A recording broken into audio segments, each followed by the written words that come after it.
వికారాబాద్ జిల్లా తాండూరు నియోజకవర్గంలోని బెండూరులో రైతుల యొక్క వరి ధాన్యాన్ని కొనుగోలు చేయవలసిన ప్రభుత్వం కొందరి రైతుల వరి ధాన్యాన్ని కొనుగోలు చేయకపోవడంతో ఇటీవల కురిసిన వర్షానికి ఆ యొక్క వరి ధాన్యము తడిసి ముద్దై మొలకలెత్తినటువంటి పరిస్థితి కనిపిస్తుందని రైతు లక్ష్మి ఆరోపించారు. అధికారుల నిర్లక్ష్యమే ఇందుకు కారణమని పేర్కొన్నారు. ఇప్పటికైనా సంబంధిత అధికారులు స్పందించాలని పేర్కొన్నారు. మాది పేరు లక్ష్మి, బెన్నూరు మాది. అయితే మేము పోసి 26 రోజులు అవుతున్నది సారు. సిరిగల ప్రకారం అన్నది మేడం, సిరిగల ప్రకారం అని మాకు సంచులు ఇయ్యలేదు. 2 రోజులు పెళ్లి అన్నది.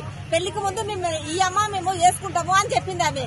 సిరిగల ప్రకారం అని సిరిగల ప్రకారంతో మా తోటి ఇయ్యలేదు. మాకు వెనకకెళ్ళి వచ్చిన వాళ్ళే పోయినాయి, ఒడ్లన్నీ పోయినాయి. మాకు ఇస్తాన్నది ఇయ్యలేదు సార్. మాకు ఇక అట్లనే ఆపేసింది. మా ఒడ్లని ఈ పద్దిస్తా రేపిస్తా, ఈ పద్దిస్తా రేపిస్తా అనేది వెనకకెళ్ళి వచ్చిన ఒడ్లన్నీ పోయినాయి. మా ఒడ్లన్నీ వెనకకేసింది. చూడు మొత్తం తడిసిపోయినాయి సార్.